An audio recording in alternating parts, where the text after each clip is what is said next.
Have you ever woken up and thought, man, life's tough being human?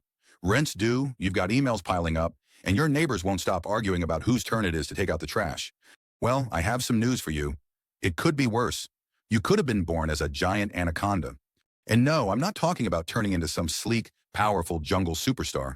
I'm talking about a life so full of challenges, you'll wonder if they even know what a good day feels like. First things first, let's talk about their childhood. And by childhood, I mean the 30 seconds after they hatch. Because that's about as long as it takes for their mother to say, all right, kids, you're on your own. Good luck not getting eaten. If you're a baby anaconda, everything in the jungle sees you as a snack-sized burrito. So while the internet might think you're some terrifying apex predator, half of your life is spent digesting food, bloated like the world's saddest, scaliest beanbag chair. First things first, let's talk about their childhood. And by childhood, I mean the 30 seconds after they hatch. Because that's about as long as it takes for their mother to say, all right, kids, you're on your own. Good luck not getting eaten. That's right. An anaconda mom lays up to 80 eggs, gives birth in some pretty sketchy jungle real estate, and then immediately pieces out. There's no cuddly bonding time or teaching them how to hiss properly. Nope. The second an anaconda baby slithers into existence, it's thrust into a Hunger Games survival situation, and spoiler alert, a lot of them don't make it. If you're a baby anaconda, everything in the jungle sees you as a snack-sized burrito. Monkeys? Snack. Birds of prey? Snack. Even your older siblings might take a bite out of you if they're hungry enough. Imagine being born, taking your first breath, and immediately being told by nature, congrats, kiddo, you're both the predator and the prey. Good luck. You'd think a species at the top of the food chain would start life with a little more dignity. But nope. Baby anacondas? Straight up appetizers. But let's say you're one of the lucky ones to survive all that and grow into an adult. Sounds great, right? You're this massive, slithering titan, feared by almost everything. Not so fast, because here's where the real problems start. First of all, being a giant anaconda means, well, you're giant. Specifically, you're a 20 to 30 foot long, 300-pound noodle of muscle and scales. Now, in theory, that sounds awesome. You're the king or queen of the swamp. But here's the catch. You've got to eat enough to sustain that ridiculous body size.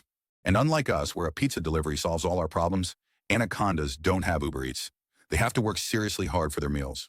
And when you do catch something, say a capybara, or on a good day, maybe even a caiman, it's not like you can just take a quick bite and call it dinner. Oh no, you've got to swallow the entire thing whole. That's right, no sharing, no chewing, just one big unhinged jaw gulp while hoping it doesn't choke you from the inside out. And do you know what the ultimate insult is? After all that effort of catching, constricting, and swallowing something that's literally half your own size, you can't even eat again for weeks or months. Oh, and speaking of being giant, have you ever tried finding a hiding place when you're that big? Worst of all, everything they do is in slow motion. Want to sneak up on prey? Sure, but you'll be slithering so slowly that your target might have time to finish brunch and take a nap before you get there. But hey, what about social life? Surely a massive snake like an anaconda must have some friends, right? Wrong. Anacondas are lone wolves, or lone noodles. They don't hang out in squads or have fun little swamp parties. They spend their entire existence slinking through murky waters solo, trying not to die of starvation or get eaten by surprise predators. That's right, even apex predators have to watch their backs.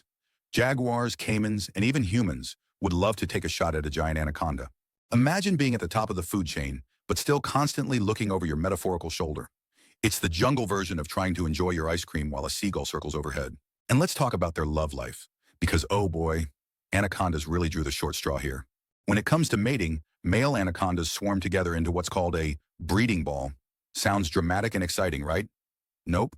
It's just a chaotic mess of up to 12 males wrapping themselves around a single female, all trying to out-squish each other into reproductive success. For the female, it's basically the swamp version of being at the world's worst rave.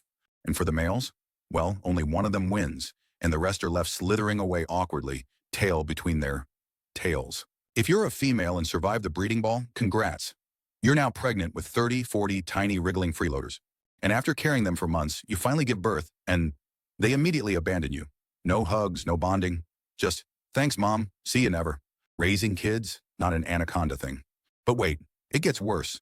Because after a female anaconda mates, she sometimes gets so hungry from all that romantic chaos that she might just eat one of the males. Yup, in anaconda dating, there's a legitimate chance of getting turned into dinner after the date.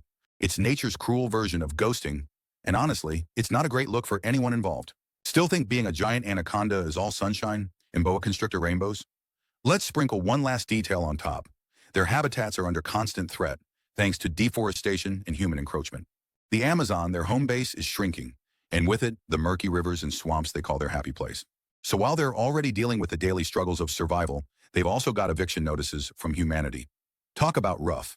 Talk about rough. After all this, you might be wondering, what's the upside of being a giant anaconda? Well, once you hit full size, over 30 feet and 500 pounds, you finally become the boss of the jungle.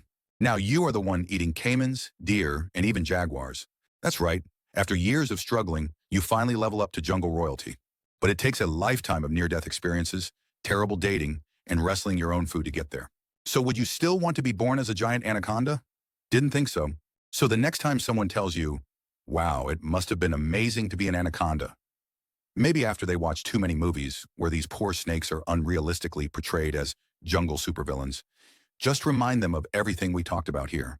No childhood, constant hunger, awkward love triangles, and a life where even top-tier muscle and instinct can't save them from the daily grind.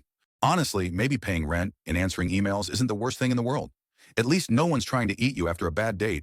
Remember, folks, even apex predators have bad days. So give a little love to the giant anacondas of the world, because they're out there slithering, surviving, and just trying their best in this wild, swampy mess we call life. Final thoughts. Zero childhood support. Your siblings might eat you. You have to fight your food every time. Dating is a swampy nightmare. Motherhood is thankless. No arms, no legs, no breaks. Being a giant anaconda looks cool, but let's be real. It's one long, exhausting, scaly disaster. So next time you see an anaconda in a nature documentary, remember, they went through a lot to get there.